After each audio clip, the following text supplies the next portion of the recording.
Hey guys, luto tayo ng isda. Nabili ko pala yan $2. Tapos ito na siya. Excited na ako. So, luto na yun. Ay! Wait. Nakakagulat siya. Nakakagulat. Ito lang. Oh, sarap.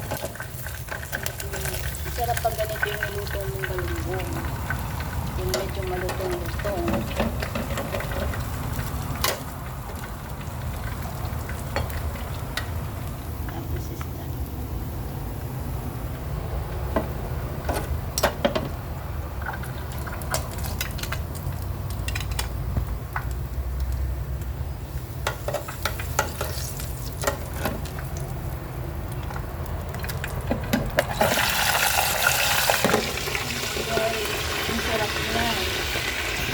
Dito ako sa labas ng balcony kasi bawal ako magluto sa loob ng bahay kasi nga mangangamoy. So dito ako nagluto. Yan, sarap.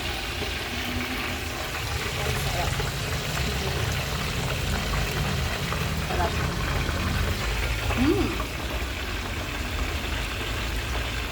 Sarap.